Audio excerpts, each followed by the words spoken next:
Saudara, pada hari ini saya mengajak kita untuk membuka suatu bagian Alkitab. Kita akan meneruskan lagi, yaitu daripada eksposisi kitab Ibrani. Sudah berkali-kali saudara kita memikirkan dan memberitakan mengenai bagian yang penting ini. Pendeta Stephen pernah mengatakan saudara, kalau penulis Ibrani atau pengkhotbah kitab Ibrani diberikan doktor honoris, maka tidak cukup 10 doktor honoris tersebut diberikan kepada dia. Bahkan dia berhak menerima lebih daripada itu. Demikian luar biasa pemikiran daripada penulis surat Ibrani ini, saudara, melihat keutamaan Kristus. Suatu hal yang penting, bukan bagi hanya orang Yahudi pada saat itu untuk melihat bagaimana Kristus adalah suatu figur yang utama, tapi juga bagi kita dalam zaman modern ini, saudara. Saya akan membacakan bagi saudara pasal 1 ayat 1 sampai 3. Lalu saya minta saudara membaca ayat yang keempat sampai dengan ayat yang keenam. Demikianlah firman Tuhan ini. Setelah pada zaman dahulu Allah berulang kali dan dalam pelbagai cara berbicara kepada nenek moyang kita dengan perantaran nabi-nabi, maka pada zaman akhir ini Ia telah berbicara kepada kita dengan perantaran anaknya yang telah Ia tetapkan sebagai yang berhak menerima segala yang ada. Oleh Dia Allah telah menjadikan alam semesta. Ia adalah cahaya kemuliaan Allah dan gambar wujud Allah, dan menopang segala yang ada dengan firman-Nya yang penuh kekuasaan. Dan setelah Ia selesai mengadakan penyucian dosa, Ia duduk di sebelah kanan yang maha besar di tempat yang tinggi. 4-6 saudara membaca. Mari kita dudukkan kepala sekali lagi, kita masuk di dalam doa. Bapa dalam surga, kami datang ke hadirat Tuhan, mengakui bahwa kami adalah orang-orang yang berdosa, bahwa kami adalah orang-orang yang tidak layak hidup di hadapan Tuhan. Dalam dosa-dosa kami melawan Tuhan, kami adalah orang yang membenci Tuhan, kami adalah orang yang sengaja dan suka berbuat dosa-dosa kami. Kami melawan Tuhan bukan karena kami tidak tahu Tuhan ada. Kami melawan Tuhan bukan karena kami tidak tahu bahwa Tuhan suci adanya. Tapi kami melawan Tuhan justru karena kami tahu siapa Tuhan tersebut. Dan perlawanan kami sengaja menyakiti hati Tuhan. Oh Tuhan, kami bersyukur karena Tuhan yang begitu besar lebih daripada apa yang bisa kami bayangkan, menyediakan keselamatan bagi kami sebelum kami sadar akan dosa-dosa kami. Kalau Engkau menunggu kami sadarkan dosa-dosa kami, tidak mungkin kami bisa sadar dan berbalik kepada Tuhan. Tapi kasih karunia Tuhan datang kepada kami terlebih dahulu. Di sini kumpul sekelompok orang yang mengaku diri orang berdosa, tapi sudah menerima kasih karunia Tuhan tersebut. Di sini kumpul sekelompok anak-anak Tuhan yang adalah umat Tuhan, yang adalah umat kesayangan daripada Tuhan. Tapi kami harus mengaku di hadapan Tuhan dalam hidup kami sehari-hari.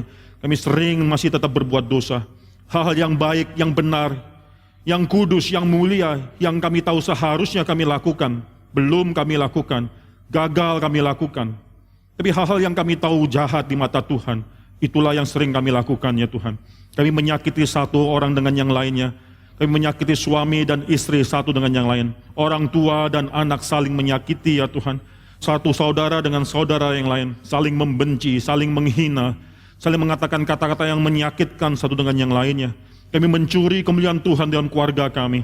Dalam tempat pekerjaan kami, dalam pelayanan kami tidak memuliakan Tuhan. Oh Tuhan, ampunilah kami. Kami datang ke hadirat Tuhan mengetahui bahwa kami adalah orang yang lemah. Kami adalah orang yang masih perlu akhirnya menerima kasih karunia Tuhan yang menyucikan hati kami, menyucikan hidup kami. Ada progressive sanctification, pengudusan yang terus-menerus datang daripada Tuhan. Jangan jadikanlah kami menjadi orang-orang yang menghina kasih setia Tuhan. Jadikanlah kami orang yang menyadari karena Tuhan mengampuni dosa, oleh karena Tuhan patut ditakuti. Ada rasa takut yang layak kami berikan kepada Tuhan, karena Engkau adalah Tuhan yang mengampuni dosa-dosa kami. Engkau yang berhak mengampuni. Engkau lah satu-satunya yang berhak memberikan pengampunan tersebut. Kami bersyukur untuk semua kekuatan yang Tuhan berikan dalam hidup kami masing-masing. Kami mengalami kesulitan hidup dalam sakit penyakit kami yang kami alami, yang kami derita. Kematian yang kami harus rasakan karena kami adalah orang yang berdosa. Kesulitan atau salib yang harus kami pikul. Kami bersyukur Tuhan berbelas kasihan kepada kami, sehingga kami bisa menjalani hidup ini dengan hati yang tetap, dengan mata yang tetap terpaku kepada Tuhan. Bapa dalam surga, kami sudah membuka sebagian kecil daripada firman Tuhan. Hamba-Mu berdoa ya Tuhan, biarlah firman Tuhan pada hari ini berbicara sekali lagi mengenai keutamaan Kristus. Mungkin sebagian daripada kami sudah mengaku sudah lama menjadi anak Tuhan, sudah lama menjadi orang Kristen, tapi mungkin kami belum benar-benar sadar betapa mulia Kristus itu ya Tuhan. Banyak kemuliaan dunia yang menarik hati kami, yang memikat hati kami lebih daripada kemuliaan Kristus tersebut. Pada hari ini, sekarang peganglah hati kami, peganglah otak kami ya Tuhan, Sucikanlah semua tersebut, sehingga kami menjadi anak Tuhan yang saat ini berkonsentrasi dengan firman Tuhan, dan akhirnya bisa dibentuk oleh firman Tuhan. Hamba-Mu menyerahkan pemberitaan firman di dalam tangan Tuhan. Sekarang berbelas kasihanlah kepada hamba-Mu, kepada jemaat Tuhan yang sudah kumpul tempat ini. Kami menyerahkan ibadah kami, pemberitaan firman Tuhan di dalam tangan Tuhan. Siapapun yang mendengar firman Tuhan ini, baik di ruangan ini maupun melalui live streaming pada saat ini, ya Tuhan. Tuhan jamah kami. Dalam nama Tuhan Yesus Kristus kami berdoa, mengucap syukur. Kami berharap. Amin. Saudara, kalau sudah masih ingat minggu lalu saya bicara mengenai suatu tema yang demikian penting. Dan saya bersyukur karena terus menerus saudara, ada orang yang terus mengerjakan ringkasan khotbah. Nggak gampang saya rasa membuat atau menuliskan, meringkas khotbah saya. Saya perlu belajar untuk lebih bijaksana, bisa menyampaikan firman Tuhan dengan lebih baik, menyampaikan firman Tuhan dengan lebih bisa dimengerti. Ini suatu pergumulan daripada seorang hamba Tuhan. Bagaimana semua yang kita ketahui, yang kita gumulkan, akhirnya bisa diberitakan dan jemaat bisa menerima. Yang lebih bersyukur ada ringkasan khotbah, sehingga saudara bisa mendapatkan ringkasan khotbah ini di luar dan bisa terus-menerus mengikuti seri khotbah daripada kitab Ibrani ini. Ada orang yang berkali-kali berbicara pada saya, Pendeta David, please slow down gitu ya. Agak berhenti sedikit, agak pelan sedikit bicaranya. Saudara, saya rasa saya sudah cukup pelan, ternyata masih belum pelan, saudara. Kalau saudara dengar khotbah saya beberapa tahun yang lalu, mungkin jauh lebih cepat. Tapi ini adalah suatu kiranya Tuhan merubah juga, mempersiapkan baik saudara lebih bisa dengarkan lebih baik, lebih konsentrasi, dan juga saya juga, saudara. Minggu lalu saya sudah bicarakan suatu tema yang penting bisa didapatkan di luar ringkasan khotbah tersebut, yaitu mengenai dosa dan solusi dosa. Terlebih lagi mengenai berapa radikal problem daripada dosa tersebut. It is so radical, begitu dahsyat dosa tersebut. Dan oleh karena itu solusi daripada problem dosa ini bukanlah satu solusi yang gampang. It needs a radical solution for a radical problem seperti dosa semacam ini, saudara. Saudara, dosa adalah suatu hal yang demikian serius, suatu hal yang akhirnya memisahkan, memutuskan hubungan kita kepada Tuhan. Bukan hanya memisahkan hubungan kita dengan Tuhan, pada hakikinya, pada hakikatnya, saudara, dosa adalah perlawanan kita terhadap Tuhan. Demikian serius, tidak ada satu dosa pun yang kita lakukan hanya masalah horizontal saja. Saya bersalah kepadamu, dosa lebih daripada konsep salah. Dosa lebih daripada hanya satu orang bersalah kepada orang yang lain. Dosa pada hakikatnya, saudara, adalah perlawanan kita pada Tuhan. Dan kalau saudara perhatikan tulisan Paulus dalam kitab Roma pasal yang ke-8, itu adalah suatu perlawanan yang aktif yang kita lakukan. Kita bukan melawan Tuhan karena kita tidak tahu Tuhan itu sedang dilawan atau sedang dirintangi, kehendak Tuhan sedang dirintangi oleh diri kita. Kita bukan melawan Tuhan karena kita tidak tahu Tuhan itu ada. Kita bukan sedang melawan Tuhan karena kita tidak sadar siapa Tuhan tersebut, sehingga tanpa sadar kita melawan Tuhan. Di Roma pasal 8 ayat 7-8 mengatakan, akal budi, the mind that is set on the flesh, yang adalah daging adanya tersebut, secara natur melawan Tuhan. Secara natur mau terus berseteru dengan Tuhan. Nggak mungkin kita bisa menyenangkan hati Tuhan, karena itu memang natur kita adalah natur yang melawan Tuhan. Dosa itu demikian serius. Tapi akhirnya bukan hanya itu saja. Bukan hanya dosa membuat kita terpisah daripada Tuhan. Tapi satu perbuatan dosa daripada Adam layak mendapatkan suatu hukuman kekal kepada Adam, saudara. Dosa membuat kita bukan hanya terpisah daripada Tuhan, tapi terpisah daripada hidup yang kekal tersebut. Bahkan kita harus dihukum oleh suatu penghukuman yang kekal pula. Minggu lalu saya tanya, banyak orang yang bertanya, mana fair? Apakah suatu hal yang fair kalau dosa yang satu yang kita lakukan dalam suatu kurun waktu yang fix, suatu waktu yang temporal dalam suatu waktu, satu kali kita berdosa, satu kali Adam berdosa, bukan terus-terusan dia mau berdosa di hadapan Tuhan, hanya satu kali dia berdosa dalam waktu yang sangat sementara, dalam hidup yang sementara tersebut. Apakah suatu hal yang fair, adil, kalau akhirnya Tuhan memberikan hukuman kekal kepada dia? Maka saudara, jawabannya bukan masalah kuantitas, bukan masalah berapa kali kita berdosa, bukan masalah berapa lama kita berdosa, tapi masalah kepada siapa kita berdosa. Kepada siapa Adam berdosa?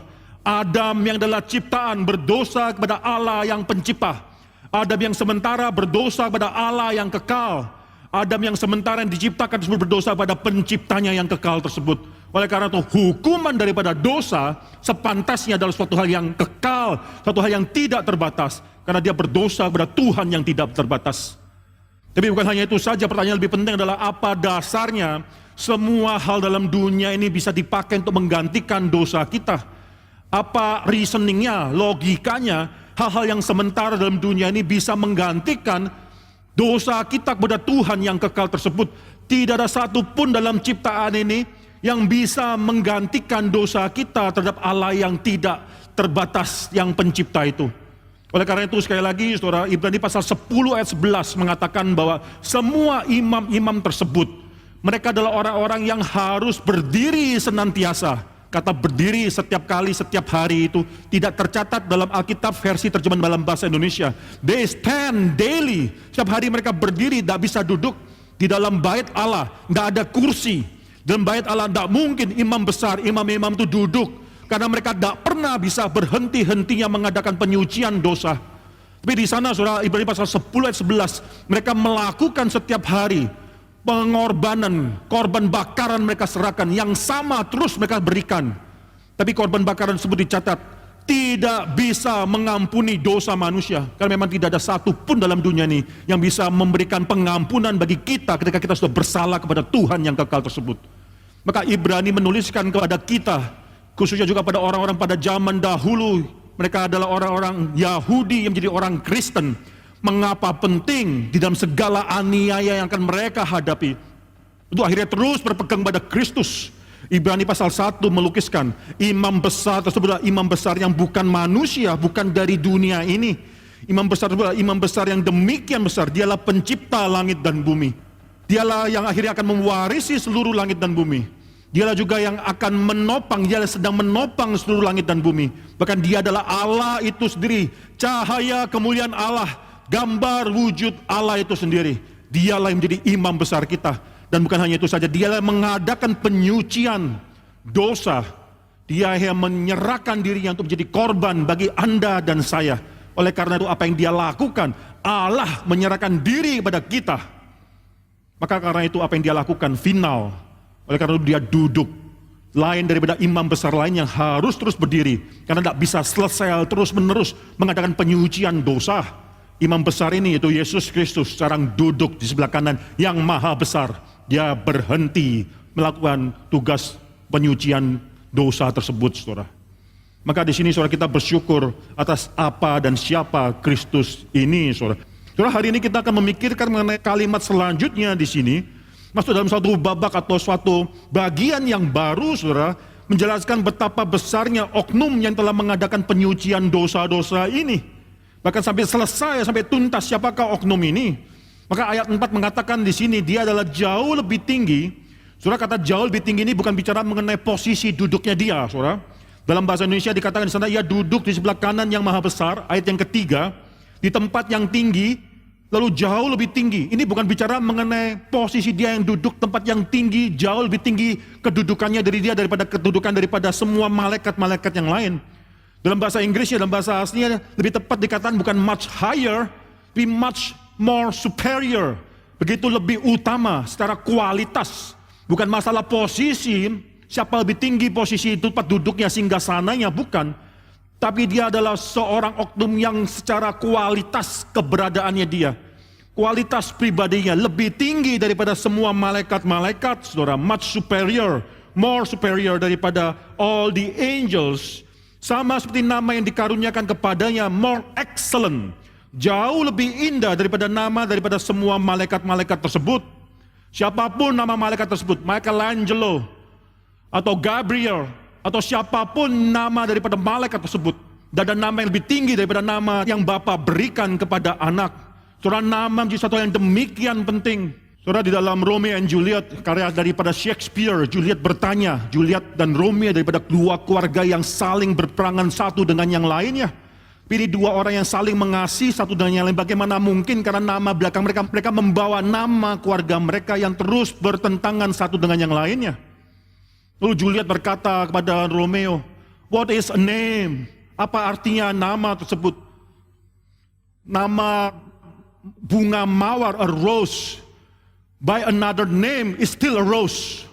Bunga mawar, pokoknya pakai nama lainnya tetap adalah bunga mawar. Yang paling penting tetap wangi seperti bunga mawar. Rose by any other name is still a rose. Apa artinya nama tersebut? Nama dalam perjanjian lama, saudara. Dalam konteks perjanjian baru pada saat itu adalah demikian penting. Nama pada zaman kita, di mana kita hidup, sudah tidak terlalu penting. Ada orang yang berganti nama, demikian mudahnya ganti nama. Di zaman dahulu, saudara, seorang diberi nama sesuai dengan karakter orang tersebut. Yakub diberi nama Yakub karena dia adalah seorang penipu. Seakan dia menghidupi nama tersebut. Dia adalah seorang penipu, maka namanya adalah Yakub, saudara. Nama menunjukkan siapa orang tersebut. Itulah konsep daripada Bible, saudara. Saudara, saya waktu memberikan nama anak-anak saya, saudara, saya bukanlah orang yang lalu membuang atau memikirkan nama ini, saudara, begitu lama sebelum anak itu dilahirkan. Karena saya lihat di Alkitab, kebanyakan saudara biasanya sudah lahir baru kasih nama, saudara ya. Maka saudara, saya terus gumulkan, lihat mukanya dulu, kayak apa sih orang ini. Ya kira-kira namanya cocok apa dan sebagainya. Kadang-kadang sampai harus, oke, ini saat terakhir, udah harus kasih nama, karena sebentar lagi harus keluar daripada rumah sakit, harus ada nama. Baru kita pikir bergumul semua nama, akhirnya kita menentukan nama bagi dia.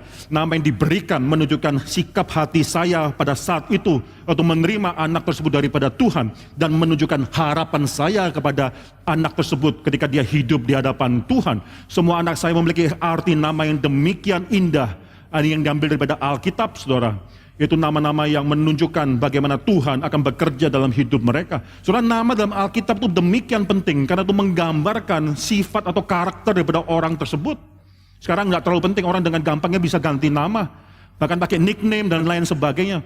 Seringkali bahkan menutupi nama aslinya, menutupi nama keluarganya, karena nama yang dia inginkan adalah suatu hal yang lain daripada apa yang dia dapatkan, saudara. Tapi saudara, nama adalah suatu hal yang demikian penting di dalam Alkitab. Saudara bisa lihat dalam Filipi pasal 2, menceritakan ayat ke-5 dan seterusnya, menceritakan bagaimana inkarnasi daripada Tuhan.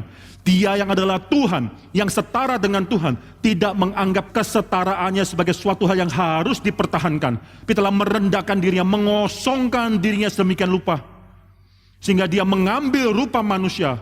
Sekali lagi saudara, saya katakan di atas mimbar ini, pengosongan diri daripada Tuhan, kenosis daripada Tuhan, itu bukan dia meninggalkan atribut-atribut ilahinya, dia meninggalkan natur ilahinya untuk sementara, bukan. Atau dia menutupi semua atribut ilahinya. Tidak mungkin Tuhan tidak menjadi Tuhan, tidak mungkin. Tidak mungkin Tuhan bisa berhenti menjadi Tuhan untuk waktu atau seketika apapun, tidak mungkin. Tuhan selamanya adalah Tuhan. Maka ketika dia berinkarnasi, mengosongkan dirinya, itu bukan dengan meninggalkan atribut ilahnya, tapi dengan mengambil natur yang bukan seharusnya dia miliki. Filipi pasal 2 mengatakan dia mengosongkan dirinya langsung dengan kalimat dengan mengambil natur manusia. Dia mengosongkan dirinya dengan mengambil sesuatu yang tidak layak seharusnya dia terima, yaitu natur manusia. Maka di sana saudara, setelah dia mengosongkan dirinya, merendahkan dirinya, mengambil natur manusia, taat. Ini progresif, makin lama makin turun. Dari surga mengambil natur manusia, taat sampai mati, bahkan mati di atas kayu salib. Oleh karena itu saudara, Filipi pasal 2 ayat 9 mengatakan Allah sangat meninggikan dia. Inilah suatu suffering unto glory. Banyak gereja pada saat ini mengajarkan glory to glory, dari kemuliaan satu pada kemuliaan yang lainnya. Di dalam Alkitab mengatakan bahwa anak Allah itu sendiri mendapatkan kemuliaan yang demikian mulia, from suffering unto glory, dari kesulitan, dari suffering yang dia terima menjadi suatu kemuliaan yang dia terima. Maka Allah sangat meninggikan dia dan mengaruniakan kepadanya nama di atas segala nama. Siapakah nama tersebut? Nama di atas segala nama, sehingga nanti seluruh lidah, seluruh lutut akan berteluk, seluruh lidah akan mengakui bahwa dia adalah Tuhan. Ada nama di atas segala nama tersebut. Kisah Rasul pasal 4 ayat 12, suatu ayat yang sangat kita hafal, yang sering kita pakai sebagai alasan mengapa kita mengabarkan Injil. Kisah Rasul pasal 4 ayat yang ke-12. Di sana dikatakan keselamatan tidak ada di dalam siapapun selain di dalam Dia. Sebab di bawah kolong langit tidak ada nama lain yang diberikan kepada manusia yang olehnya kita dapat diselamatkan. Tidak ada nama lain yang diberikan kepada manusia yang olehnya kita bisa diselamatkan. Ada satu nama yang lebih tinggi daripada nama yang lainnya, di mana melalui nama tersebut manusia bisa mendapatkan keselamatan. Dan ayat kelima menunjukkan nama ini, saudara. Ayat kelima menunjukkan nama yang demikian lebih tinggi, much more excellent than all the angels name, daripada nama yang diberikan pada semua malaikat. Ayat kelima menunjukkan bahwa ini menjelaskan nama tersebut. Ada suatu rhetorical question di sana. Kepada siapakah di antara malaikat-malaikat pernah ia katakan? Itu pertanyaan rhetorical yang berarti tidak perlu dijawab. Itu pertanyaan yang sudah pasti tahu. Ketika ditanyakan, para pendengarnya tahu apa jawabannya. Kepada siapakah di antara malaikat-malaikat pernah ia katakan? Itu pertanyaan seterusnya. Jawabannya kalau perlu dijawab adalah no, tidak ada satupun. There is no one, tidak ada satu malaikat pun yang kepadanya diberikan nama ini, saudara. Kepada siapakah dari semua malaikat-malaikat Tuhan itu? Akhirnya Tuhan pernah berkata, engkau adalah anakku, you are my son. Anakku adalah engkau itu. Dalam bahasa lainnya, engkau adalah anakku, engkau anakku. Pada hari ini engkau kuperanakan. Kepada siapa Tuhan pernah berkata demikian untuk malaikat-malaikatnya? Tidak ada. Dilanjutkan lagi di sana, saudara, dikatakan di sana, aku menjadi bapanya dan ia akan menjadi anakku. Kepada siapa Tuhan pernah mengatakan kalimat ini kepada malaikat-malaikat yang lainnya? Tidak ada. So, di sini saudara penulis Ibrani, pengkhotbah Ibrani, penulis Ibrani mengutip daripada dua ayat dalam Perjanjian Lama. Coba kita buka. Yang pertama, saudara, engkau adalah anakku, pada hari ini engkau kuperanakan. Itu diambil daripada Mazmur pasal yang kedua. Mazmur pasal 2 ayat yang ke-7. Saudara, keseluruhan Mazmur disebut, Mazmur pasal kedua disebut sebagai Messianic Psalm, yaitu Mazmur yang ditujukan kepada si Mesias tersebut. Messianic Psalm, saudara. Mazmur pasal yang kedua. Mazmur pasal yang ke-22 juga adalah Messianic Psalm. Mazmur pasal yang ke-69, 72, Mazmur pasal yang 100 dan seterusnya. Ada beberapa Messianic Psalm di dalam kitab Mazmur tersebut. Salah satu yang paling penting dalam Mazmur pasal yang kedua ini, saudara. Coba kita baca ayat yang pertama, saudara. Mengapa rusuh bangsa-bangsa, mengapa suku-suku bangsa mereka reka perkara yang sia-sia? Raja-raja dunia bersiap-siap dan para pembesar bermufakat bersama-sama melawan Tuhan yang diurapinya, dan seterusnya. Saudara, ini terus akhirnya dinyanyikan ketika orang Israel ketika menyanyikan lagu ini atau menyanyikan Mazmur ini, mereka teringat kepada janji Tuhan. Mereka mengingatkan diri mereka atas janji yang sudah Tuhan berikan kepada Daud dan keturunannya untuk menjadi raja-raja, saudara. Ya, ini adalah suatu janji yang Tuhan berikan kepada Abraham, melalui keturunanmu semua bangsa akan diberkati. Dinyatakan lebih lanjut lagi melalui keturunan daripada Daud, saudara. Ini adalah suatu Mazmur kerajaan, royal psalm. Tapi bukan hanya itu saja. Ketika akhirnya Yesus sudah datang, lalu sekarang orang membaca ayat-ayat ini, mereka menyadari ini bukan hanya kepada Daud dan keturunannya, tapi juga ditujukan kepada Yesus Kristus. Yesus yang menggenapi paling ultimat perkataan-perkataan di sini. Coba kita buka Kisah Para Rasul, jangan tutup Mazmur, saudara-saudara, pegang kitab Mazmur tersebut. Coba kita buka sekarang Kisah Rasul pasal yang keempat. Ini adalah cerita bagaimana Petrus dan Yohanes di penjara. Lalu setelah mereka keluar, setelah mereka dilepaskan, ayat ke-23. Lalu mereka berkumpul, ayat ke-24, ketika teman-teman mereka mendengar hal itu, berserulah mereka bersama-sama kepada Allah, katanya, ya Tuhan, engkau yang menjadikan langit dan bumi, laut dan segala isinya. 25, dan oleh Roh Kudus, dengan perantaran hambamu Daud, Bapa kami, engkau telah berfirman. Lalu di sana saudara, mereka mengutip Mazmur pasal 2 ayat yang pertama dan yang kedua tersebut. Mengapa rusuh bangsa-bangsa, mengapa suku-suku bangsa mereka-reka perkara yang sia-sia? Raja-raja dunia bersiap-siap dan para pembesar berkumpul untuk melawan Tuhan dan yang diurapinya. Lalu mereka melihat ayat tersebut dan mereka terpikir ini sudah digenapi dalam hidup Kristus. Siapakah yang diurapinya tersebut? Yaitu si Mesias, the anointed one, Christ, the anointed one, yang diurapinya tersebut. Itu nama arti daripada Christ, the anointed one. Ayat ke-27, saudara. Sebab sesungguhnya telah berkumpul di dalam kota ini Herodes dan Pontius Pilatus beserta bangsa-bangsa dan suku-suku bangsa Israel melawan Yesus, hambamu yang kudus, yang engkau urapi. Maka di sini mereka melihat apa yang dikatakan oleh Tuhan kepada Daud, untuk keturunan Daud, untuk raja-raja setelah Daud, sang digenapi dalam diri Kristus. Bangsa-bangsa yang melawan Tuhan dan yang diurapi oleh Tuhan adalah bangsa-bangsa pada satu yang melawan Yesus Kristus. Baik orang-orang Yahudi maupun orang Pontius Pilatus bersama dengan seluruh suku-suku bangsa melawan Yesus Kristus, yaitu yang diurapi daripada Tuhan ini, saudara. Saudara, kita kembali dalam Ibrani, saudara. Sekarang di sana dalam ayat yang kelima ada kutipan yang kedua. Aku akan menjadi bapanya dan ia akan menjadi anakku. Itu diambil daripada 2 Samuel pasal yang ke-7 ayat yang ke-14. Aku akan menjadi bapanya dan ia akan menjadi anakku. So, dalam 2 Samuel pasal 7, Tuhan mengadakan suatu perjanjian dengan Daud mengenai keturunan yang akan dimiliki oleh Daud. Di mana Tuhan akan mengadakan atau mempersiapkan, memberikan suatu house of David, suatu keluarga daripada Daud, di mana raja demi raja akan diturunkan. Daud bisa mati, Daud akan mati, tapi kerajaan daripada the house of David itu akan terus menerus ada. Dan Tuhan berjanji, walaupun engkau nanti sudah mati, anakmu akan menjadi raja, dan aku akan menjadi bapanya, dia akan menjadi anakku. Itu dikatakan kepada Salomo. Salomo akan membangun bait Allah. Bait Allah yang demikian megah yang akan Salomo bangun. Dan Tuhan berjanji sebelum Daud meninggal bahwa dia akan menjadi bapa daripada anak Daud. Dan anak Daud tersebut akan menjadi anaknya, saudara. Di sana 2 Samuel pasal 7 ayat 14 adalah suatu perkataan Tuhan kepada Daud berkenan dengan Salomo anaknya. Tapi sekarang penulis kitab Ibrani, orang-orang Kristen pada zaman itu melihat ini keturunan Daud. Yesus juga keturunan Daud.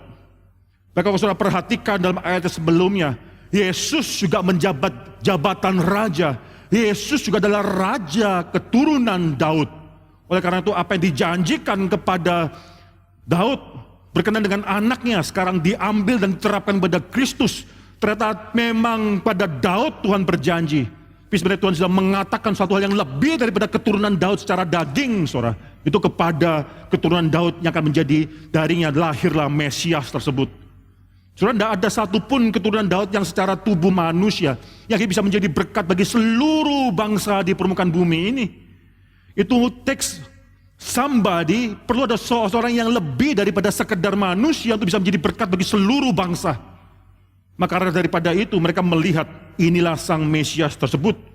Saudara, ayat yang kelima sekali lagi menyatakan suatu alasan pertama mengapa Kristus lebih tinggi daripada semua malaikat-malaikat.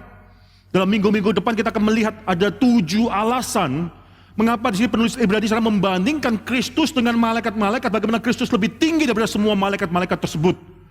Alasan pertama adalah karena Kristus bukan malaikat-malaikat tersebut yang akhirnya memiliki nama yang lebih superior, yaitu anak. Sepenting-pentingnya malaikat dalam pemikiran orang Yahudi, dan mungkin banyak daripada kita orang Kristen pada zaman ini, yang akhirnya terus berpikir bahwa malaikat adalah satu oknum yang demikian spesial. Malaikat itu demikian berbeda dengan kita. Malaikat berbeda dengan kita karena malaikat tidak memiliki tubuh. Malaikat adalah suatu spiritual being. Kita selalu menganggap bahwa yang spiritual being seperti malaikat itu lebih tinggi daripada manusia, lebih utama daripada kita. Maka daripada itu banyak seringkali saudara, orang-orang Kristen banyak pasang malaikat-malaikat, figurin malaikat, gambar malaikat di rumah-rumah mereka. Jadi kalau saya perhatikan ada suatu ayat yang penting, coba kita baca ayat yang ke-7, saudara. Ayat ke-7 tentang malaikat yang membuat malaikat-malaikat menjadi badai dan pelayan-pelayannya. Malaikat itu cuma pelayan-pelayan saja. Ayat ke-14, saudara, bukankah mereka itu para malaikat tersebut semua adalah roh-roh yang melayani, yang diutus untuk melayani mereka yang harus memperoleh keselamatan. Bahkan malaikat, setinggi-tingginya konsep kita mengenai malaikat, itu hanyalah pelayan-pelayan kita, saudara. Tidak lebih tinggi daripada kita. Mereka hanya melayani orang-orang yang harus diselamatkan tersebut. Maka sekarang Kristus yang memiliki tubuh dikatakan lebih mulia daripada malaikat, itu mengagetkan sekali. Maka di sini saudara, mengapa Kristus lebih mulia daripada malaikat? Kristus dengan tubuhnya tersebut bisa lebih mulia daripada malaikat yang tanpa tubuh. Karena dalam kekristenan tubuh bukanlah suatu hal yang hina. Dalam kekristenan tubuh bukanlah suatu hal yang perlu dibuang. Dalam kekristenan tubuh adalah suatu hal yang demikian indah. Karena Tuhan menciptakan manusia dengan roh atau jiwa dan tubuh. Tubuh pun adalah suatu hal yang mulia, yang kudus di hadapan Tuhan. Waktu kita berdosa bukan cuma tubuh yang berdosa, roh dan jiwa kita pun juga sudah tercemar oleh dosa. Saat kita berdosa bukan tubuh yang akhirnya menjadi suatu hal yang keji, yang jijik, yang najis. Lalu roh dan jiwa adalah suatu hal yang tetap bersih. Lalu yang perlu dan bisa tetap masuk ke surga, tidak. Waktu kita berdosa, seluruh keberadaan kita juga berdosa, termasuk roh dan jiwa kita dan tubuh kita berdosa. Maka daripada itu saudara, keselamatan dalam diri orang Kristen adalah keselamatan yang menyangkut keselamatan bukan hanya roh atau jiwa tersebut, tapi juga keselamatan tubuh kita. Suatu hari kita akan dibangkitkan, tubuh kita akan dibangkitkan. Kebangkitan tubuh itu adalah suatu hal yang demikian penting. Kebangkitan tubuh adalah menyatakan bahwa kemenangan Kristus atas dosa itu final. Kebangkitan tubuh menyatakan bahwa suatu hari nanti kita akan bersekutu kembali bersama dengan Tuhan. Selama-lamanya nanti kita akan bersekutu di dalam tubuh kita. We can see, we can taste, we can hear again how good the Lord is dalam tubuh kita. Seseorang yang mati, saudara, karena penyakit, saudara sedang menghadapi kematian, mereka akan berpikir, apa yang harus kupersiapkan? Tapi ternyata Tuhan bekerja lebih besar daripada itu. Dia sudah mempersiapkan suatu hari dalam Kristus. Itu suatu tubuh yang baru bagi kita semua. Sehingga ketika kita nanti dibangkitkan, kita akan bersekutu lagi satu dengan yang lainnya di dalam tubuh, bersentuhan tubuh dengan tubuh, saudara. Saudara, tubuh adalah suatu hal yang jijik, yang najis dalam pemikiran orang Kristen. Maka di sini, saudara, Kristus yang memiliki tubuh, dan setelah dia inkarnasi, dia memiliki tubuh, dan selama-lamanya dia akan terus memiliki tubuh. Kristus bukanlah setelah inkarnasi memiliki tubuh lalu naik ke surga meninggalkan tubuh tersebut. Dia akan continue selama-lamanya melanjutkan status God, man, Tuhan, manusia, 100% Tuhan, 100% manusia selama-lamanya. Kisah para rasul mengatakan sebagaimana engkau melihat dia naik ke surga, demikian pula dia akan turun dari surga suatu hari. Kita melihat para murid-murid melihat Yesus naik ke surga dan tubuhnya dia, demikian juga dia akan turun dengan tubuhnya dia. Setelah inkarnasi, Kristus tetap memiliki tubuh. Orang Greka, orang Yunani yang merasakan tubuh adalah suatu hal yang tidak penting. Mereka menghina tubuh. Kalau seseorang sudah mati, maka tubuh itu akan tidak apa-apa, dibuang, tidak perlu, tidak penting. Yang penting jiwanya, rohnya itu masuk ke surga. Itu orang Greka.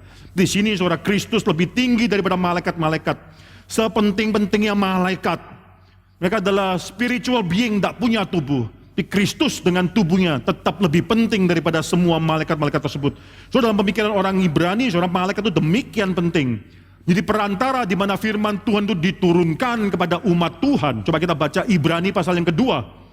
Ibrani pasal yang kedua, ayat yang kedua. Cara penulis Ibrani mengatakan, sebab kalau firman yang dikatakan dengan perantaraan malaikat-malaikat tetap berlaku dan seterusnya. Firman yang dikatakan dengan perantaraan malaikat-malaikat. Demikian juga Stefanus sebelum dia meninggal. Dalam Kisah Rasul pasal 7 ayat 53 sebelum dia dirajam dengan batu, saudara. Sebelum dia akhirnya menjadi martir. Dia dalam kesaksiannya dia pernah mengatakan bahwa orang Israel telah menerima hukum Taurat yang disampaikan oleh malaikat-malaikat. Fungsi malaikat demikian besar dalam hidup orang Israel.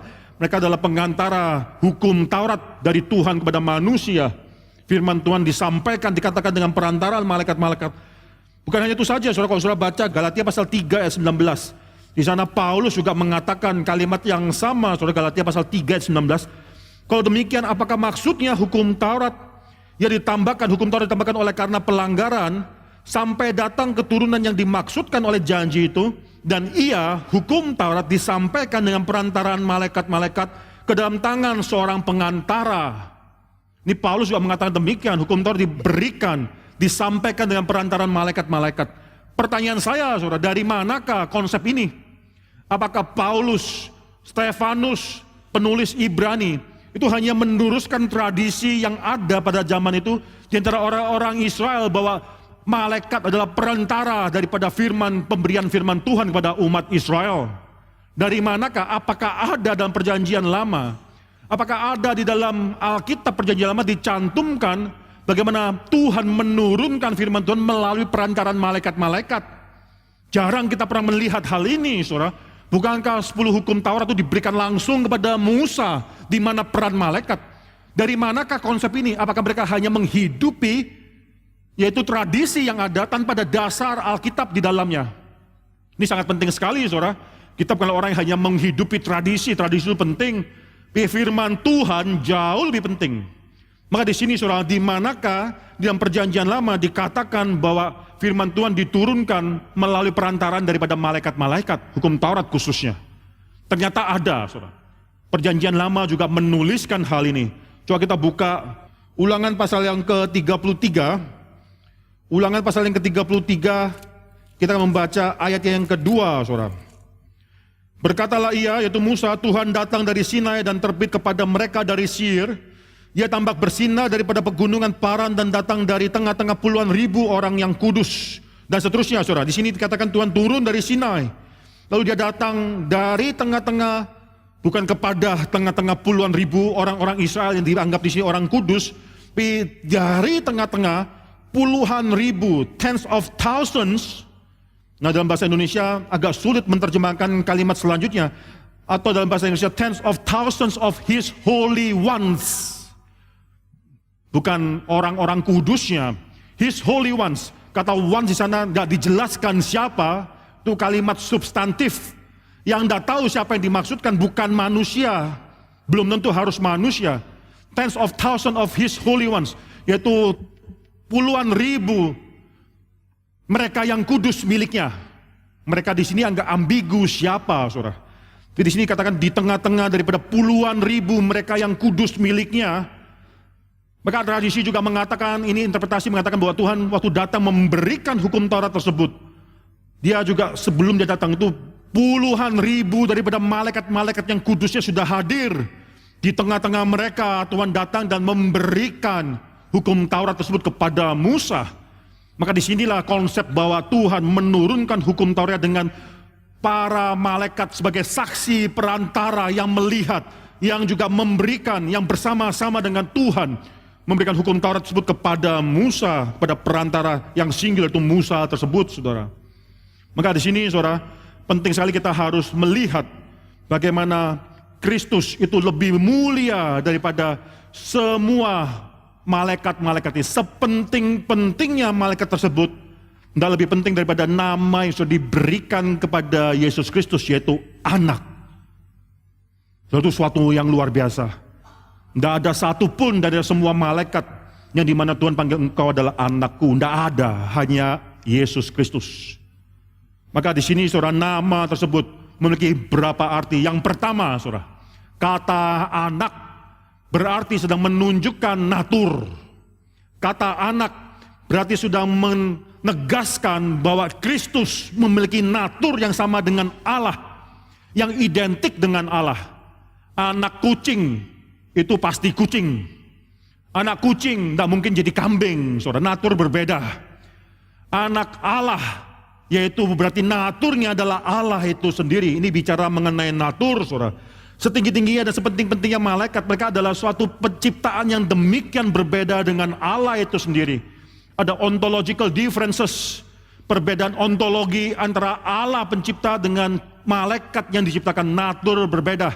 Maka malaikat bukan dipanggil sebagai anak Allah, hanya Kristus, anak Allah, yaitu Allah Tritunggal pribadi oknum yang kedua, yang dipanggil anak, menunjukkan dia memiliki natur yang sama dengan Allah. Demikian juga saudara, kalau saudara perlihat dalam Alkitab, Kristus dipanggil sebagai anak manusia. Berkali-kali saudara di dalam Alkitab, di dalam perjanjian baru saudara, ada 86 kali kata anak manusia, anak manusia, anak manusia itu muncul. 86 kali muncul dalam seluruh perjanjian baru. 82 kali muncul hanya dalam 4 kitab Injil. Sekali lagi saudara, 86 kali kata anak manusia itu muncul dalam seluruh perjanjian baru. 82 diantara yang muncul dalam 4 kitab Injil.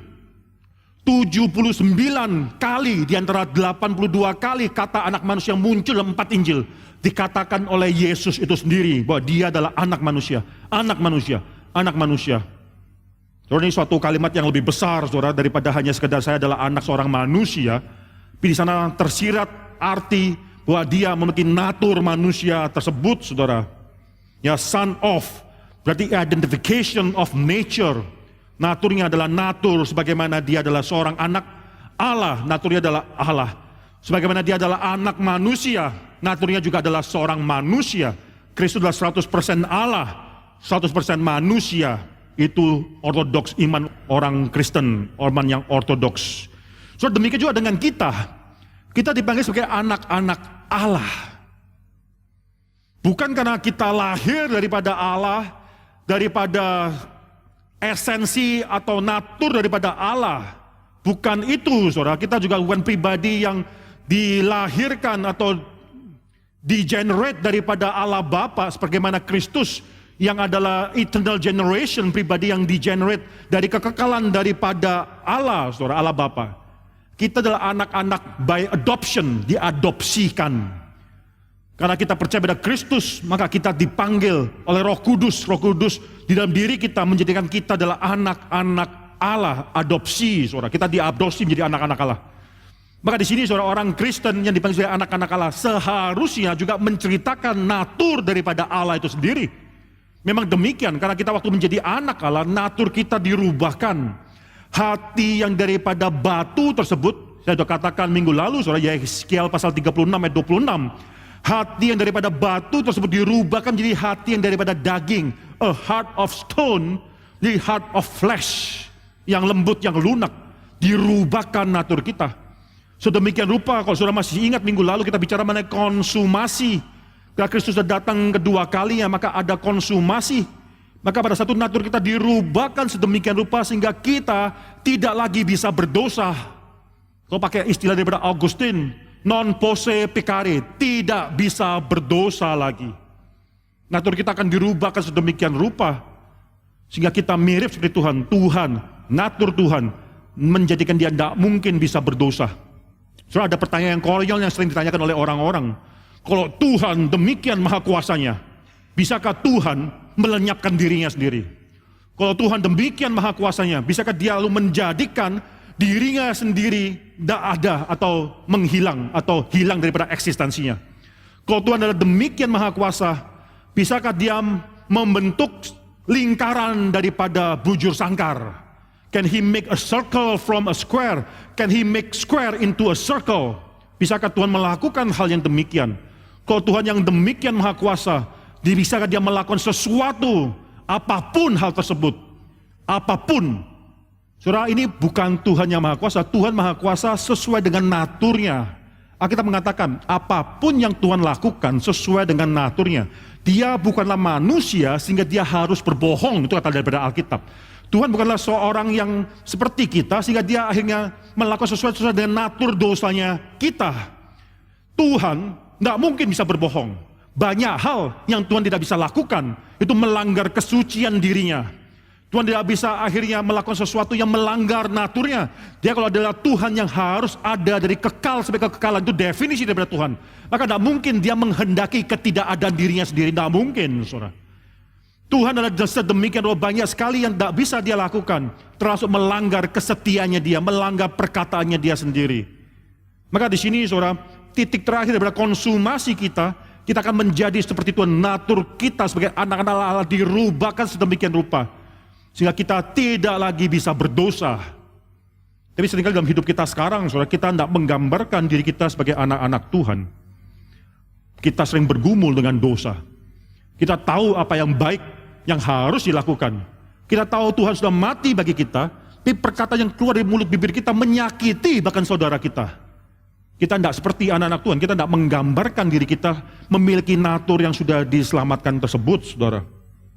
Soal lebih daripada natur tersebut, maka kata anak yang kedua menggambarkan suatu hal yang lebih hanya daripada sekadar natur, yaitu bagaimana seorang anak itu merindukan bapaknya. Seorang anak itu bukan cuma mencerminkan natur daripada bapaknya, tapi juga melaksanakan kehendak bapaknya. Misalnya bicara mengenai will, bukan cuma mengenai natur. Kalau seorang pegawai, seorang budak, itu melaksanakan sesuatu karena dipaksa, karena dibayar, karena diperintahkan.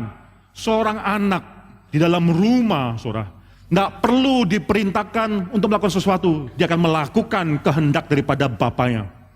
Tidak perlu disuruh, dipecut, dimarahi untuk melakukan sesuatu, baru dia lakukan. Dia akan melakukan kehendak bapaknya, karena dia anak, saudara. Maka di sini saudara perhatikan dalam Yohanes, coba kita buka kitab Yohanes.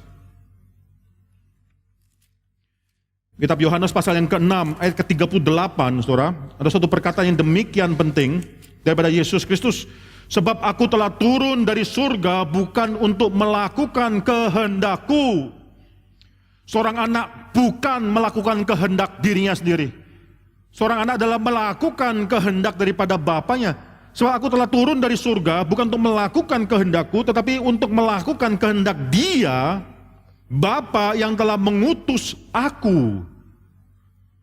Saudara, ini konteks pembicaraan daripada Yohanes pasal 6 itu bicara mengenai hubungan Kristus dengan Bapaknya. Ayat ke-37 kalau saudara baca di konteks sebelum ayat 38. Semua yang diberikan Bapa kepadaku. Ini bicara mengenai predestination, mengenai election daripada orang-orang kudus. Semua yang diberikan Bapa kepadaku akan datang kepadaku, mengenai irresistible grace yang sudah Tuhan berikan, orang-orang yang sudah Tuhan berikan kepada Yesus. Tidak mungkin menolak Yesus, akan datang kepada Yesus. Lalu janji Yesus di sini mengatakan bahwa barang siapa datang kepadaku tidak akan kubuang. Itu janji promise Yesus kepada Allah Bapa. Yaitu tidak mungkin gagal keselamatan tersebut. Tidak mungkin Yesus akan meninggalkan orang-orang yang akan diselamatkan, yang sudah memang direncanakan diselamatkan tersebut, diberikan dari Allah Bapa kepada Allah Anak, ditinggalkan Yesus. Tidak mungkin, saudara. Lalu setelah itu baru ayat 38 bicara. Sebab aku telah turun dari surga, bukan untuk melakukan kehendakku, tapi melakukan kehendak Dia, yaitu ayat 37, Bapa yang telah mengutus aku. Saudara, lebih daripada sekedar natur yang sama identik. Maka sekarang mengatakan the will is the same. Yaitu melakukan kehendak Bapakku. Itu seorang anak. Saya lihat banyak sekali anak-anak muda tempat ini. Saya mau tanya, siapakah engkau di rumah orang tuamu? Apakah engkau melakukan kehendak Bapamu? Engkau melakukan kehendak orang tuamu? Atau engkau melawan kehendak Bapamu? Melawan kehendak orang tuamu? Seorang anak beda daripada karyawan, pegawai yang dipaksa, yang harus dipecut, yang harus dibayar untuk melakukan sesuatu. Seorang anak mengenal kehendak Bapaknya, mengerti kehendak Bapaknya, dan melakukan kehendak Bapaknya, saudara. Ini demikian berbeda, saudara. Saudara, mungkin kata Paulus dalam Efesus pasal 5, saudara, coba kita buka Efesus pasal 5. Itu cukup untuk memberikan kita gambaran mengenai apa itu anak. Efesus pasal 5 ayat yang pertama, saudara. Saya buka juga dalam bahasa Inggrisnya, saudara. Efesus pasal 5 ayat yang pertama. Sebab itu jadilah penurut-penurut Allah seperti anak-anak yang kekasih. Terjemahan lainnya, saudara, jadilah peniru-peniru atau imitators of God. Peniru-peniru Allah. Selayaknya seperti seorang anak yang dikasihi. Therefore be imitators of God as beloved children. Saudara, seorang anak itu suka niru orang tuanya. Seorang anak itu kerjanya cuma mau meniru orang tuanya. Sekarang anak saya Rachel masih umur 1 tahun kira-kira 4 bulan, saudara, itu masih lucu-lucunya. Itu saat dimana puji syukur sekarang banyak kemungkinan untuk bisa rekam dia waktu dia masih lucu, saudara. Ya, terus mencoba meniru orang tuanya. Mamanya pakai sepatu, dia langsung masuk dalam sepatu mamanya, coba jalan-jalan dengan sepatu mamanya, meniru, imitators. Dia sangat suka sekali. Mamanya bawa tas, dia juga pengen bawa tas. Ya, pengen juga berjalan seperti mamanya. Mamanya pakai lipstick, dia juga pengen ambil lipstick. Tidak tahu cara pakainya, tapi dia tahu cuma digores-goreskan di mulutnya tersebut. Imitators, saudara. Just like beloved children. Kita menjadi anak, bukan kekanak-kanakan, tapi hati kita perlu memiliki hati seorang anak yang rindu untuk meniru orang tua kita. Khususnya sebagai anak Allah, meniru Allah, imitators of God. Ini maksud yang dimaksudkan di sini, saudara. Bukannya kita memiliki natur sebagai anak Allah, tapi juga kita memiliki suatu kerinduan seperti Allah. Anak Allah, Yesus Kristus, kalau adalah anak Allah, memiliki 2 hal ini, natur dan juga memiliki kemauan untuk melaksanakan kehendak Bapaknya secara sempurna. Sedemikian sempurna sehingga di dalam taman Getsemani, saudara masih ingat, dia katakan, kalau mungkin cawan ini berlalu, tapi thy will be done, not my will, thy will be done. Kehendakmu lah yang jadi. Beberapa waktu yang lalu, saudara, saya pernah tahun 90-an, pertama kali saya nonton film ini, saudara, yaitu film memang keluar pada tahun 90-an, judulnya adalah The Good Son. Seorang anak yang baik. Saudara, di sana ceritakan ada seorang yang namanya Mark, seorang anak yang masih muda. Mark dimainkan oleh Elijah Wood, yang akan akhirnya memainkan, yaitu Frodo Baggins di dalam The Lord of the Rings. Elijah Wood yang ibunya baru saja meninggal. Maka papanya waktu saat itu harus ada bisnis di luar negeri, membawa Mark ke dalam rumah daripada pamannya dititipkan di sana. Di sana Mark berkenal dengan suatu keluarga pamannya, terus harus hidup selama cukup waktu yang lama, berapa bulan di sana, dan diperkenalkan kepada anak-anak atau cousins-nya dia, yaitu yang bernama Henry. Henry dimainkan oleh Macaulay Culkin, saudara. Mungkin saudara tahu ini orang yang main Home Alone. Dulu mukanya lucu, sekarang sudah dewasa, nggak terlalu lucu rupanya, saudara ya. Maka di sana, saudara, Henry juga punya seorang adik perempuan yang namanya Connie. Henry juga dulu, keluarga ini juga punya adik laki-laki yang sudah meninggal. Dan saudara, waktu mereka berkumpul bermain bersama, Mark dan Henry yang seumuran suka bermain bersama. Suatu hari semakin dia perhatikan, dia semakin melihat ada evil side daripada Henry. Henry ini ternyata bukanlah seorang yang baik, anak yang baik. Dia terus menyatakan diri depan orang-orang bagaimana dia adalah seorang yang baik, bagaimana dia adalah seorang yang sopan, khususnya di depan mamanya sendiri, bagaimana dia adalah seorang yang demikian baik, anak yang baik. Tapi ternyata dia menyimpan suatu hal yang a very dark side, suatu sisi yang gelap dalam hidup dia. Suatu hari Mark mengetahui rencana Henry untuk membunuh Connie, adiknya. Lalu dia pernah dibawa oleh Henry ke suatu jembatan. Lalu di jalan jembatan tersebut ada highway, saudara, ada jalan raya. Mana mobil terus berlalu lalang. Di atas jembatan itu Henry menjatuhkan suatu boneka seperti manusia, seperti orang, a dummy, dijatuhkan. Sampai akhirnya tabrakan berlipat-lipat, sampai ada pile up di dalam jalan raya tersebut. Dan dia dengan senang dia lalu pergi. Seakan-akan dia sudah melakukan suatu hal yang fun. Saudara, sekarang dalam kondisi macam demikian, Mark mau ngomong pada siapa?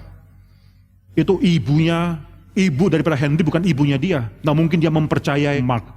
Maka dia terus berdiam, dan dia akhirnya setelah dia tahu bahwa si Henry ada rencana ingin membunuh Connie, adiknya, dia tidur. Si Mark ini bukan kakaknya Connie, tapi dia mau melindungi Connie. Dia tidur di dalam rumah, di dalam kamar Connie, coba melindungi Connie daripada Henry, kakak kandungnya sendiri.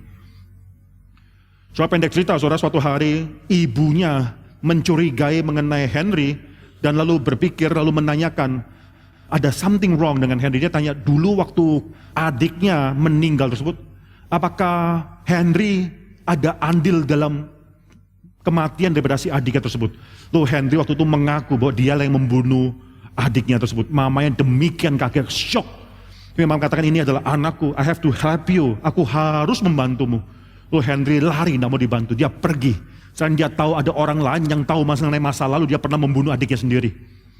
Lalu mamanya mengejar Henry, ini adalah anakku, dia terus harus kejar anak tersebut. Mamanya Susan, saudara. Dia terus pergi sampai ke satu tempat di mana sudah dekat cliff, suatu jurang. Maka di sana, saudara, ketika dicari-cari, lalu Henry mendorong mamanya masuk ke dalam jurang. Dia mencoba membunuh mamanya. Ada orang lain yang tahu bahwa dia membunuh adiknya. Dia masuk ke dalam jurang tersebut, tangannya sudah memegang, sangat sulit sekali, bergantung di jurang tersebut. Lalu Henry mau ambil batu, mau melempar mamanya tersebut supaya jatuh ke dalam jurang.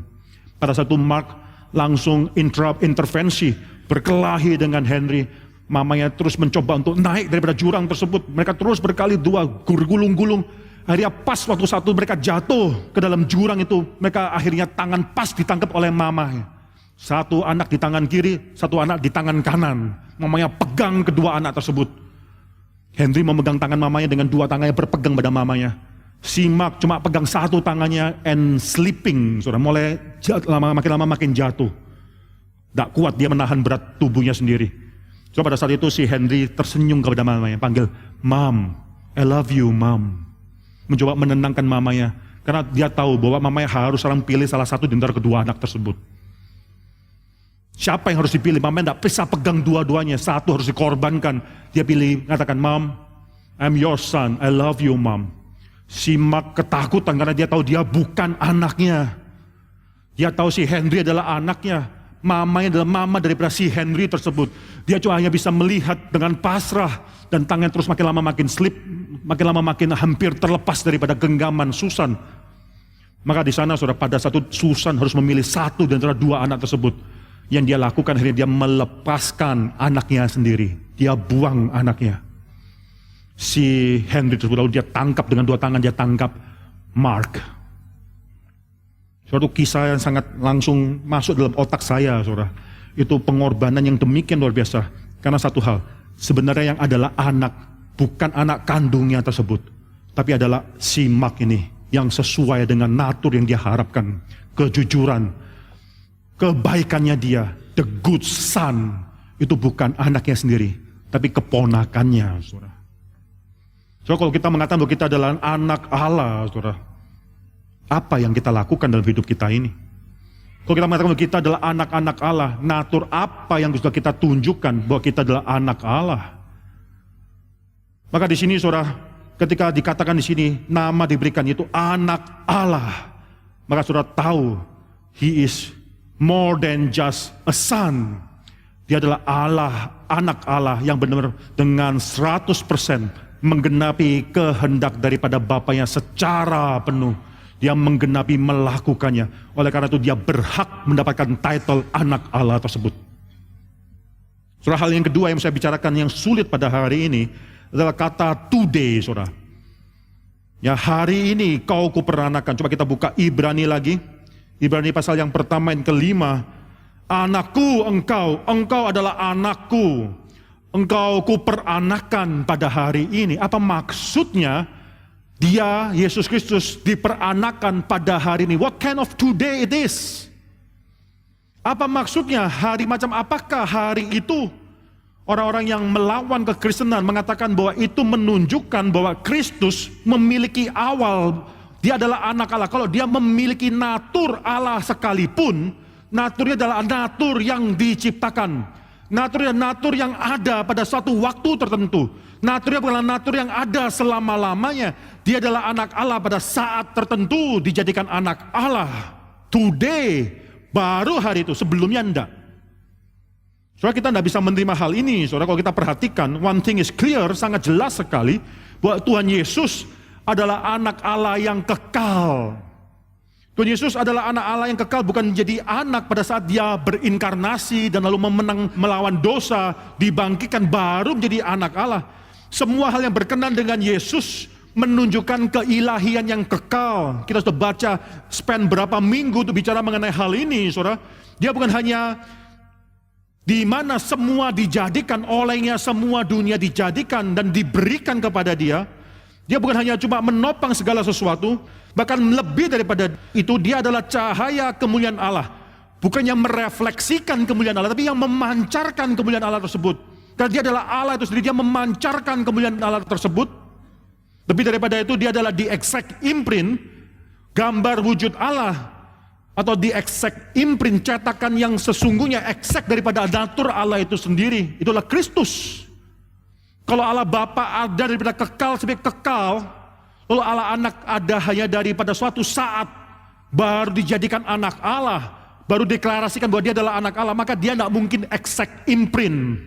Dia bukan cetakan yang sama dengan natur daripada Allah itu sendiri. Kan ada suatu perbedaan antara Allah Bapa dan Allah Anak. So, banyak sekali teologi yang salah, kekristenan yang salah, akhirnya menggunakan konsep manusia mengenai relasi Bapa dan Anak, lalu diaplikasikan dalam diri Tuhan. Kalau kita adalah anak, kita semua adalah anak daripada orang tua kita. Berarti dulu kita pernah bukan anak. Kita pernah bahkan tidak pernah ada. Kita dilahirkan baru ada anak. Kita adalah anak. Kalau kita pakai konsep saja demikian. Kalau Yesus adalah anak, jadi dulu pernah, dia tidak pernah ada. Yang paling penting, eksistensi lebih penting daripada Yesus sebagai anak adalah Bapaknya. Bapak kita, eksistensi orang tua kita lebih mendahului eksistensi daripada kita sebagai anak. Demikian juga dengan Yesus. Jadi kesalahan pikiran, saudara. Mengapa? Karena kalimat bahwa Allah adalah Bapa itu juga bukan seperti manusia. Saya dulu pernah bukan Bapa. Saya dulu sebelum punya anak, anak pertama, kedua, ketiga, dan seterusnya, saya pernah hanya suami, bukan Bapa.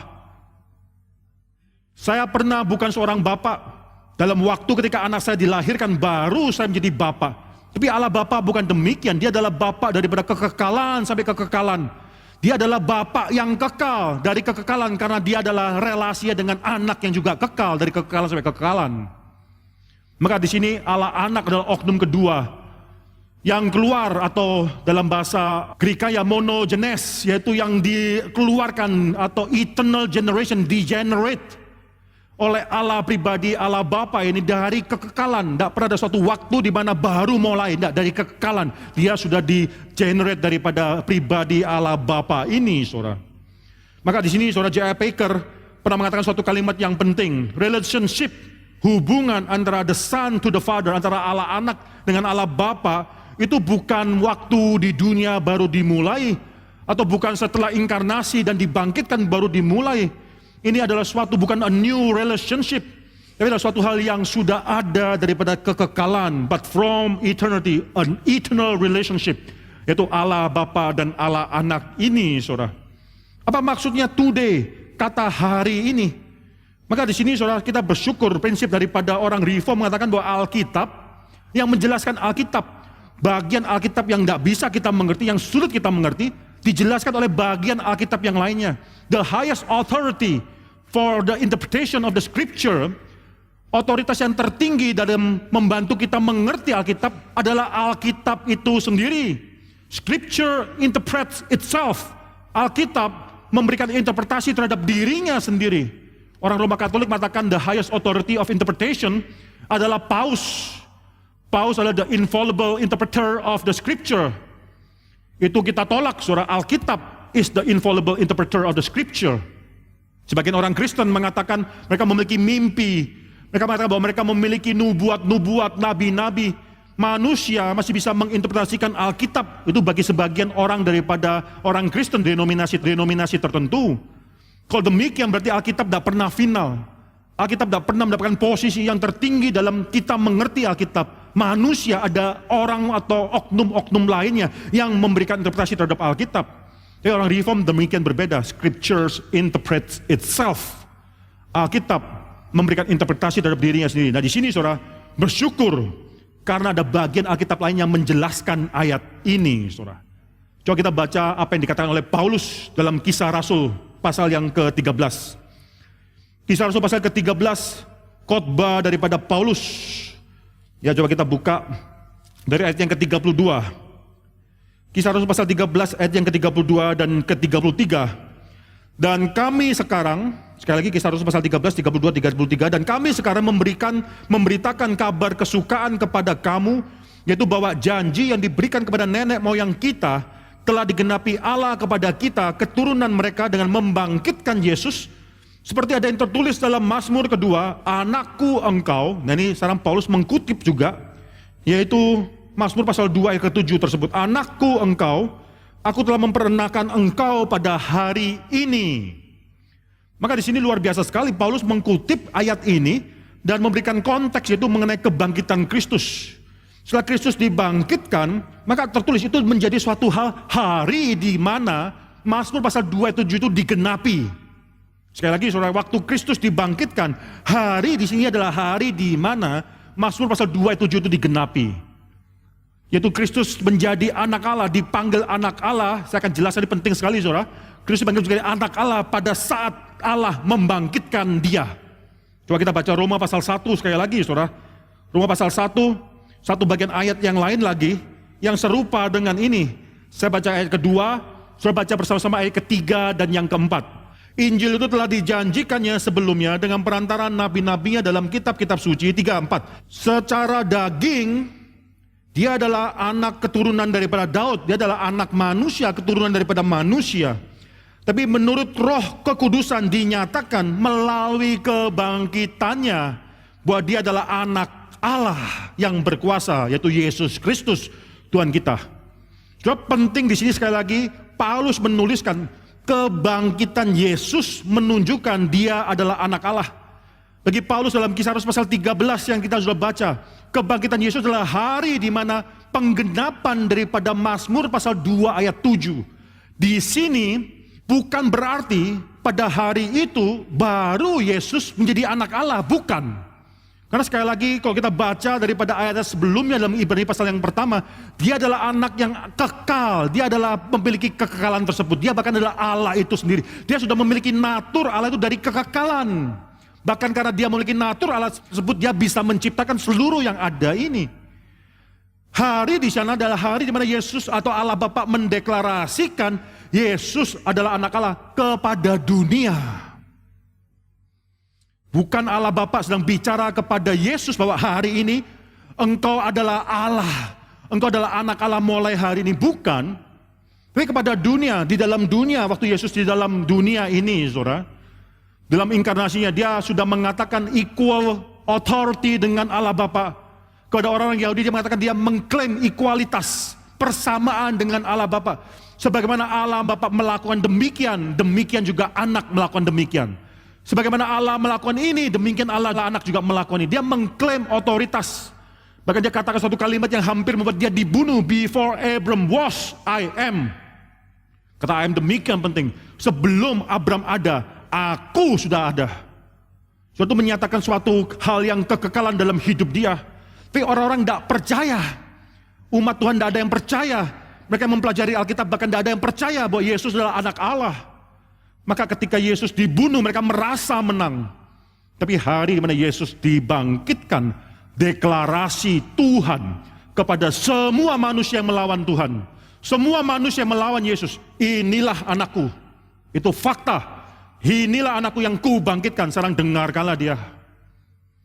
Saudara, ini suatu pengakuan, pemberitaan, suatu deklarasi Tuhan Allah Bapa kepada semua orang berkenan dengan anaknya, dengan membangkitkan dia, bahwa dia adalah divine, ilahi, anak Allah itu sendiri.